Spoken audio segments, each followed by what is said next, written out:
Hi guys, ഇന്ന് ഞാൻ ഉണ്ടാക്കാൻ പോകുന്നത് ബീഫ് കൊണ്ടുള്ള ഒരു അടിപൊളി വെസ്റ്റേൺ ഡിഷാണ്. കുറച്ചു നാളായിട്ട് എന്റെ മോൻ പറയുന്ന ഒരു ഡിഷാണിത്. അത് ഞാൻ എന്റെ രീതിയിലേക്കൊന്ന് ചെയ്യാൻ ഞാൻ ശ്രമിക്കുന്നതാണ്. ശരിയാകുമോ എന്നറിയില്ല, നമുക്ക് നോക്കാം. അപ്പൊ നമ്മൾക്ക് ഇതിലെ പ്രധാന ചേരുവകൾ പരിചയപ്പെടാം. കഴുകി വൃത്തിയാക്കി വെച്ച ബീഫിലേക്ക് കുരുമുളക് പൊടി, ഉപ്പ്, പച്ചമുളക് ഇവ 3 കൂട്ടി നന്നായിട്ട് തിരുമ്മി ഫ്രിഡ്ജിലേക്ക് വെക്കുക. അരമണിക്കൂർ കഴിഞ്ഞ് നമ്മളത് പുറത്തെടുത്ത് കുക്ക് ചെയ്യാം. ഇതിലെ പ്രധാന ചേരുവകളായ ബട്ടർ, ഫ്രഷ് ക്രീം, മിക്സ് ചെയ്ത് വെച്ച വെളുത്തുള്ളി, ഇത് 3 കൂട്ടി നമുക്ക് കുക്ക് ചെയ്യാം. ഓക്കെ, ഞാനിവിടെ എടുത്തിരിക്കുന്നത് ഒരു സോൾട്ടർ ബട്ടറാണ്. ഞാനൊരു വലിയ ക്യൂബ് ബട്ടർ എടുത്തിട്ടുണ്ട്. അതിലേക്ക് നമ്മൾ മിക്സ് ചെയ്ത് വെച്ച വെളുത്തുള്ളി ഇടുക. നന്നായിട്ട് സോട്ട് ചെയ്യുക.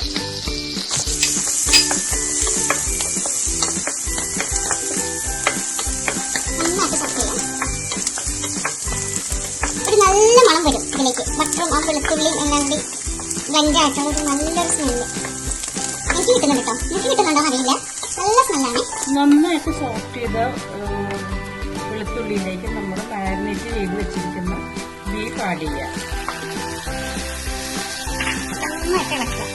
ഈ കുറച്ച് കൂട്ടിയിടണേ. നല്ല തിരിഞ്ഞത് ഇളക്കണ്ട കേട്ടോ. നന്നായിട്ട് കുക്കാവണം. നല്ല റോസ്റ്റ് ആയിട്ട് ഒരു സെമി കുക്കാണ് നമുക്കിത് ചെയ്യേണ്ടത്. പകുതി കുക്കായിട്ട് ഇത് ചെയ്തെടുക്കണം. ഇപ്പൊ നമ്മുടെ ബീഫ് പാകത്തിന് കുക്കായിട്ടുണ്ട്. അതിലേക്ക് നമ്മുടെ പ്രധാന ഇൻഗ്രീഡിയൻസ് ആയ ഫ്രഷ് ക്രീം ആഡ് ചെയ്യാണ്.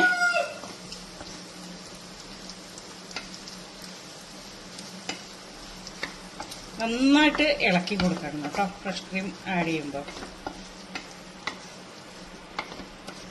പാകത്തിന് കുരുമുളക് പൊടി ചേർക്കുക. നന്നായിട്ട് ഇളക്കുക. അവസാനമായി നമ്മൾ ഒന്നുകൂടി ഇത് ഇളക്കിയിട്ട് ഒരു സർവിംഗ് ഡിഷിലേക്ക് മാറ്റാം. 2000 years later. അപ്പൊ നമ്മുടെ ബീഫ് കൊണ്ടുള്ള ആ ഒരു അടിപൊളി ഐറ്റം റെഡി ആയിട്ടുണ്ട്. മല്ലിയിലേക്ക് തൂക്കിയത് ഗാർണിഷ് ചെയ്ത് വെച്ചിട്ടുണ്ട്. പിന്നെ സത്യം പറഞ്ഞു കഴിഞ്ഞാൽ ഞാനല്ല ഇത് റെഡിയാക്കിയത്, എന്റെ മോനെ റെഡിയാക്കിയത്. ഞാൻ അവന്റെ കൂടെ വീഡിയോയ്ക്ക് വേണ്ടി വെറുതെ നിന്നുള്ളൂ. നിങ്ങൾ എല്ലാവരും ഗൈസ് ഇത് ട്രൈ ചെയ്യുക. എന്നിട്ട് ബീഫ് കൊണ്ടുള്ള ഈ സുഹൃത്തുക്കളെ നിങ്ങൾ എല്ലാവരും ഇത് വീട്ടിൽ ട്രൈ ചെയ്യുക. കിട്ടിയാ കിട്ടി, പോയാ പോയി. നിങ്ങളുടെ ഫീഡ്ബാക്ക് അറിയിക്കുക. നന്നായില്ലെങ്കിൽ നിങ്ങൾ ആരും ഒന്നും പറയണ്ട. Okay, thank you.